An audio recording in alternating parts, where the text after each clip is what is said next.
3 દિવસ પૂર્ણ થયા। આજે ચોથા દિવસની કથા।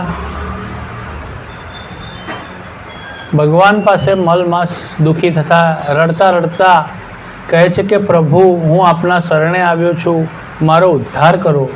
કેમ કે 12 મહિનાના 12 મહિનાના અધિષ્ઠાતા દેવ છે, મારું કોઈ દેવ નથી, મારું કોઈ અધિષ્ઠાતા નથી। મને બધાએ ધૂતકાર્યો છે, હું ક્યાં જાઉં? તમારા શરણે આવ્યો છું। ભગવાન કહે છે તું રડીશ નહીં, હું તારો સ્વીકાર કરીશ, હું તને નામ આપીશ। આજથી તારું નામ પુરુષોત્તમ કહેવાશે। ભગવાનનું એક નામ પુરુષોત્તમ છે। ભગવાન એને નામ આપે છે પુરુષોત્તમ માસ।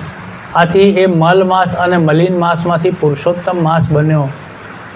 કહે છે કે કોઈ બી મહિનામાં શુભ કાર્ય થાય, પણ પુરુષોત્તમ મહિનામાં કોઈ શુભ કાર્ય થાય નહીં। તો ભગવાન એને વરદાન આપે છે કે ભલે શુભ કાર્ય ના થાય, પણ ધર્મ કાર્ય એવા થાય કે જેનાથી મનુષ્ય મોક્ષની પ્રાપ્તિ કરી શકે, પુરુષોત્તમ મહિનાનું વ્રત કરી શકે, દાન કરી શકે, જપ કરી શકે, તપ કરી શકે। આ બધા કાર્યો ખૂબ જ પુરુષોત્તમ માસમાં કરવામાં આવે છે। આથી પુરુષોત્તમ માસ ખૂબ જ હર્ષવાળો થયો અને ભગવાનની સ્તુતિ વંદના કરી।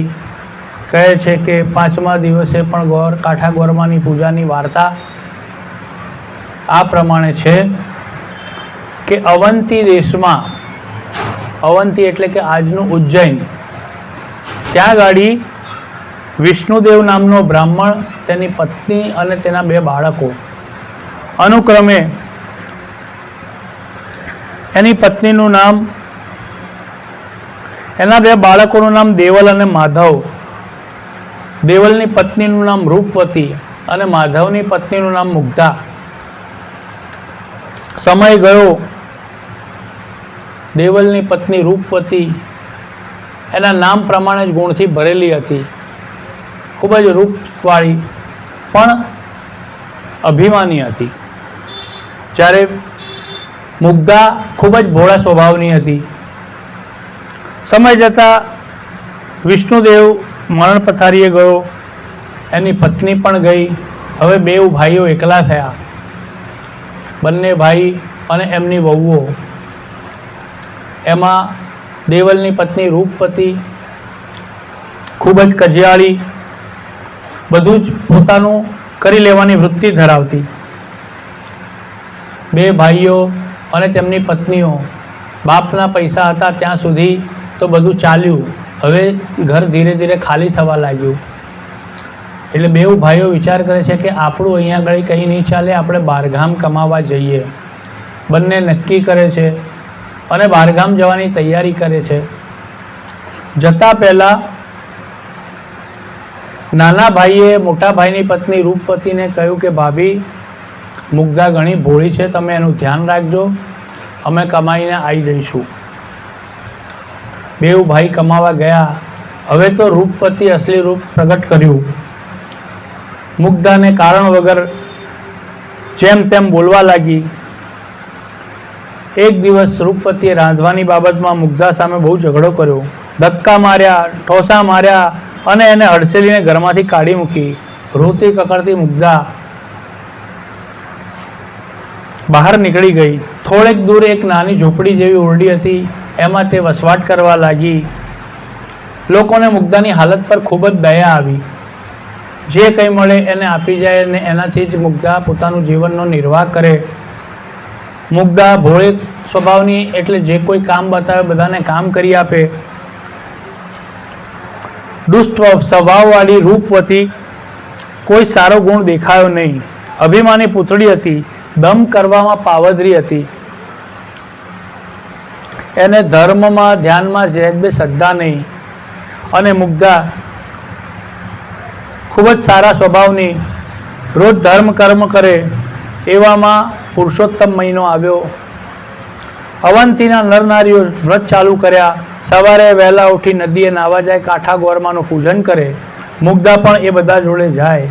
એણે રૂપવતીને જાણ કરી કે ભાભી ચલો કાઠા ગોરમાનું પૂજન કરીએ, પુરુષોત્તમ માસનું વ્રત કરીએ।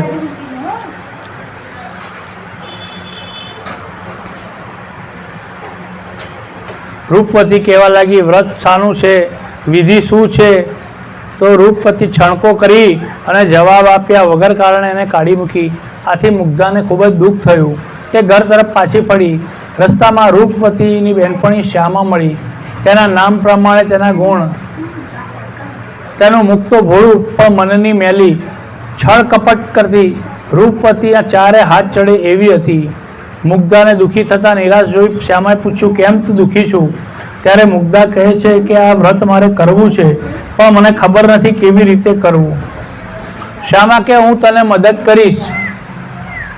અને મુગ્ધા શ્યામાના શબ્દોમાં ભોળવાઈ ગઈ. અત્યારે બધા નર નારી વ્રત કરી રહ્યા છે, મને પણ આ વ્રતની વિધિ સમજાવો. ત્યારે શ્યામા કહે છે, આખી વ્રતની અવળી વિધિ બતાવે છે. આ અધિક માસનું વ્રત છે, એને મલમાસ કહે છે. એટલે સવારે ઉઠી નદીએ સ્નાન કરવા જવાનું, કાંઠા ગોરમાનું પૂજન કરવાનું, કથા વાર્તા સાંભળવાની, દાન દક્ષિણા કરવું, એકટાણું કરવું, પુરુષોત્તમ ભગવાનની કથા સાંભળવી, ભક્તિ કરવી. આ એક પ્રકાર થયો. અને બીજો એક પ્રકાર છે કે એ ગુપ્ત છે. તો કે મને કહો. ત્યારે શ્યામા કહે છે કે બેન, તો સાંભળ આ વ્રત કરવાનો સંકલ્પ. ગંદા પાણીથી નાહવું, ગંધાતા પાણી પીપળાને પૂજન કરવું, 3 ટાઈમ ખાવું, તીખી તળેલી વસ્તુ વધારે ખાવી, ભૂલથી પણ કોઈને દાન આપવું નહીં, તોડિયા પડિયા બનાવી એનું દાન કરવું. આટલું કરીશ એટલે તાત્કાલિક તને ફળ મળશે. ભોળી મુગ્ધા તો શ્યામાની છેતરામણી વ્યાજથી ભોળવાઈ ગઈ અને કીધું કે ના, હું આ ગુપ્ત વ્રત જ કરીશ. અને રોજ સવારે ઠંડીમાં ગંદા પાણીમાં નાય, ગંદા પાણીથી પીપળાને જળ ચડાવે, 3 ટાઈમ ખાય, ના ખાવું હોય તો પણ તીખું તમતમતું ખાવા લાગી. છેલ્લો દિવસ આવ્યો. મુગ્ધા શ્યામા પાસે ગઈ અને કહે છે કે બેન, તમે કહેવા મુજબ મેં આખા મહિનો આ વ્રત કર્યું, હવે એનું ઉજવણું કઈ રીતે કરવાનું? શ્યામા કે બેન, તું જે પીપળાનું પૂજન કરતી હતી એ પીપળાને જઈ સાંજના કહી આવજે, એટલે પીપળામાં રહેલા પુરુષોત્તમ ભગવાન તને જવાબ આપશે. મુગ્ધા વચનમાં બોલી, પણ બેન, ભગવાન ન આવે તો? શ્યામા કે એવું તો બનતું હશે, ભગવાન આવે જ. ભગવાન તો રાજી હોય એટલે તુરત જ ઉદ્યાપનની આજ્ઞા કરશે. એ વેળાએ તારે હાથ જોડીને કહેવાનું કે ભગવાન, મારા ત્યાં કાલે જમવા પધારજો. મુગ્ધા તો પીપળા પાસે આવી અને જે પ્રમાણે શ્યામાએ કહ્યું હતું એ પ્રમાણે જ વાત કરી. તો પીપળામાંથી ભગવાન બોલ્યા કે હે દીકરી, તારા ભોળપણ ઉપર હું ખૂબ પ્રસન્ન થયો છું. હું તારા ઘેર અવશ્ય જમવા આવીશ. મુગ્ધા આનંદથી દોડતી આવી શ્યામાને કહેવા લાગી કે ભગવાન કાલે મારા ઘેર જમવા આવવાના છે. શ્યામા કહે, તું આ વાત કોઈને કરતી નહીં, નહીંતર આખા ગામમાં ફેલાઈ જશે કે ભગવાન આવશે અને તારી ફજેતી થશે. અને 51 બ્રાહ્મણનો જમવા બોલાવજે. રસોઈમાં તારે બધી રસોઈ બનાવવાની, પણ લાડવો એક મોટો બનાવવાનો અને એમને આપીને કહેવાનું કે તમે આ બધા બ્રાહ્મણોને પીરશો. ભોળી મુગ્ધાએ બધું સાચું માની 51 બ્રાહ્મણોને જમવા બોલાવ્યા અને ભગવાનના આવવાની રાહ જોવા લાગી. પુરુષોત્તમ ભગવાનની વાત જોતી ઊભી હતી. તે બ્રાહ્મણને કહેવા લાગી કે થોડી વારમાં રાહ જુઓ, મારો ભાઈ આવે છે, પછી બધાને જમવા બેસાડું છું. રૂપવતી પણ 101 બ્રાહ્મણને જમવાના આમંત્રણ આપીને આવી હતી. રસોઈ પૂરતી હતી. એવામાં ત્યાં આગળ એક તેજસ્વી યુવાન આવ્યો અને બોલ્યો કે અહીં મુગ્ધાબેન રહે છે. મુગ્ધા તો હર્ષના આંસુ વહેવાથી દોડતી ભાઈનો હાથ પકડીને ઘેર લઈ આવી. ભગવાન મંદ મંદ હાસ્ય કરવા લાગ્યા. મુગ્ધા બોલી, મારા ભાઈ, આજે મારા ઘણા દિવસે બહેનના ત્યાં ભૂલા પડ્યા છે, આવો. ભૂદેવોને જમાડવાના છે. પહેલાં મુગ્ધાએ ભગવાનને ઘરમાં લઈ જઈ બેસાડ્યા. બધા બ્રાહ્મણોને જમવા બેસાડ્યા અને પતરાળા મૂક્યા. પછી ભગવાનને મોટો લાડવો બનાવ્યો હતો, તે આપીને કહ્યું કે આ એક લાડવો બનાવ્યો છે, એ બધાને જમાડવાનો છે. ભગવાન એક મોટી કથરોટ લીધી, એમાં લાડુ મૂકી ઉપર કપડું ઢાંકી દીધું અને પીરસવા નીકળ્યા. ભગવાન બ્રાહ્મણોને પૂછતા જાય અને કહે તેટલા લાડુ મૂકતા જાય, સાથે બીજી રસોઈ પણ પીરસાતી જાય. ભગવાને તો રસોઈમાં એવી મીઠાશ મૂકી કે બ્રાહ્મણોએ ખૂબ હોંશે હોંશે જમવા લાગ્યા અને અમૃતના ઓળકાર આવ્યા. બ્રાહ્મણો જમી રહ્યા, પતરાળા મૂકેલા પડિયા તેઓ સોનાના જોયા એટલે મુગ્ધાએ દરેક બ્રાહ્મણને સોનાના પડિયા દાનમાં આપ્યા. સોનાના પડિયા મળતા જ બ્રાહ્મણો મુગ્ધાની જય જયકાર કરવા લાગ્યા અને આશીર્વાદ આપતા પોતપોતાના ઘેર ગયા.